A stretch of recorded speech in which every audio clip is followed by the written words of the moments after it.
guys, today's video is going to be on this makeup look right here. This is a full drugstore look, and I'm also using affordable brushes as well. I really like this look. It's an intense eyeliner, but everything else is really soft, like the soft pink in the crease, and the face is really soft as well, but the eyeliner is very intense. It kind of comes in on the inner corners, a little bit cat eye-ish. This is a little bit different for me because I rarely ever wear eyeliner, but after I did this look, I'm like eyeliner crazy. I love it. So I really hope you guys enjoy this look, and let me know in the comments what you think. So if you want to see how to get this look, then just keep on watching. So I'm going to prime my eyelids as usual. I like primers like this that also work as a base because they cover up all those ugly little veins on my eyelids. And that was the LA Girl Pro Primer. I'm going to dip my finger into this white eyeshadow in the Sonia Kashuk Ion Neutral palette. I'm using my finger because the only eyeshadow I don't love in this palette is the white one. It's a little bit chalky, so I like to use my finger.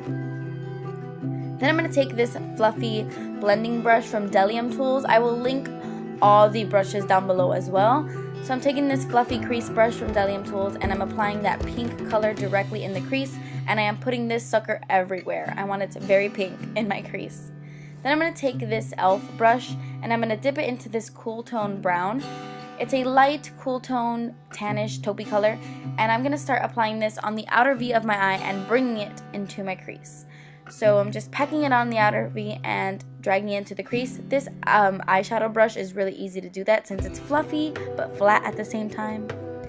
Going back into the Sonia Kashuk palette, I'm going to take this super taupey purplish kind of color, and on that same brush I'm going to just do the exact same things. So on the outer V and then bringing it into my crease, I'm using these two shades to kind of, create some dimension, and so it, has different colors, if that makes sense. I don't know. I'm going to take this little trio from Wet n Wild. This is the Walking on Eggshells trio, and I'm mixing those two shades I was pointing at, and I'm going to apply this on the inner half of my lid using this e.l.f. brush. This is the $1 brush. And then I'm going to dip my fluffy brush again into the pink, and I'm just going to blend everything out. Sorry, I feel like I'm moving too fast. I'm going to dip that same e.l.f. brush into the white, really packing it into the white, and applying this to my brow bone as a highlight. I'm going to take this darker brown in the palette. It's also very cool tone, but I'm applying this right at the outer V of my eye to create a darkness on the outer corners. This is just a darker brown than the other ones we were using.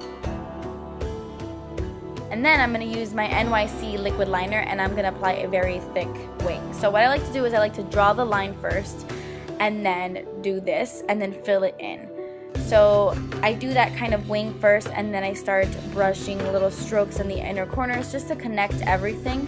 And then, yeah, I got out of frame, but all I did was fill in that part. Does that make sense? I really suck at eyeliner, but I just did my typical wing. I go back and I fix it, but I just did like a basic thick wing. Do whatever you guys want. You don't have to do that. So I prime my face with a luminous primer, and then I'm going to mix these two foundations. This is the Maybelline Fit Me and the Maybelline Fit Me Matte and Poreless. I like to mix these two because I have dry skin. So sometimes the Fit Me, the original, is a little bit too dewy, which I do love, but mixing it with the new Matte and Poreless creates a beautiful, like, natural satin finish. I love this combination. And I'm using a small stipple brush. Stipple? No. A small stipple brush from e.l.f. because you have to work in sections with the Matte and Poreless because it dries really fast. And then I realized I had no earrings on. Fail. So I'm just working in sections, and I love this brush. It gets in the nooks and crannies of everything. I don't know. I really like it. So that's what I'm doing. Then I'm going to add some concealer to my under eyes. This is the LA Girl Pro Conceal in Natural.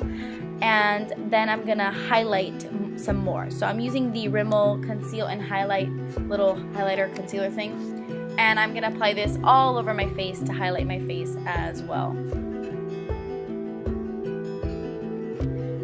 I'm going to use this brush from e.l.f. This is their tapered highlighter brush, and I'm going to use that to blend it all in. I really love e.l.f. brushes. The Studio line is really affordable and really soft, like very soft. I love them. So I'm just blending that all in. Then I'm going to take my Maybelline Fit Me powder in 135 Creamy Natural, and I'm going to set my concealer on my face. But to set my under eye concealer, I'm using this e.l.f.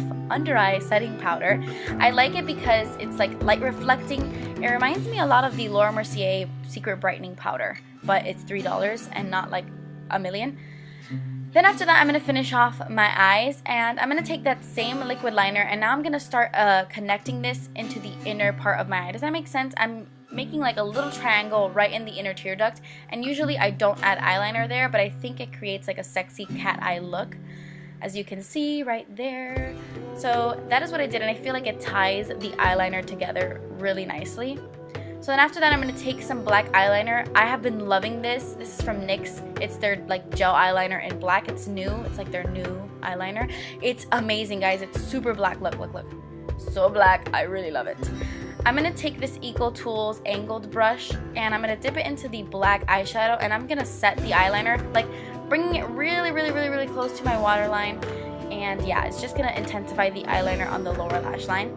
So after that, I applied mascara to my top and bottom lashes, and then I went in with some Red Cherry 415 lashes. Just finish off the eye look, I'm going to dip this Morphe crease brush into that brown shade, and I'm just going to deepen up the outer corner like that. Like I'm just going to apply it really softly right in the outer V, kind of in the crease, and I feel like it's just going to add a little bit more dimension and finish off the eyes. So then I'm going to go ahead and do the rest of my makeup, just my face makeup. I'm going to take this NYX High Definition blush in the shade Taupe, and I'm going to use this to contour. This is a e.l.f., what is this? A powder brush from e.l.f., like a, I think it's like a powder foundation brush. And I love it for contouring because it's not too small, but it's not too big. This is a very ashy blush, like a taupey color, very ashy, so perfect for contouring. But just to warm up the skin a little bit, not too much, I'm going to dip that same brush into my NYC Sun and Bronze bronzer in Montauk Bronze. It's just going to warm it up a little bit because that taupe blush is like gray, like hella gray, like super, super ashy, so you do have to be a little bit careful. After that, I'm going to take this beautiful like tulip style brush from Delium Tools, and I'm going to use this to apply my blush. This is the NYX High Definition blush in Soft Spoken, I believe. I will leave all the information in the description box. It's a really pretty light peachy color. Love this blush. Then of course, to highlight, my Physicians Formula Shimmer Strip in Naturally Nude, and I'm applying that with an e.l.f. blush brush to the tops of my cheekbones and on the bridge of my nose and all that good stuff. Then I'm just going to do my lips. This is the Rimmel Exaggerate Lip Liner in Natural, I believe it's what it's called. And the reason I'm applying this lip liner is because the lipstick I'm going to put on top looks awful without a lip liner underneath because it settles into my lines really badly. None of the rest of those lipsticks in that line do, but that one kind of settles. But I love the color, so I have to put a lip liner underneath. And I'm using the Milani Moisture Matte Lipstick in Matte Innocence. So yeah, guys, that completes this look. I really hope you guys enjoyed it. Thank you so much for watching. Please subscribe if you haven't already, and I will see you in my next video. Bye!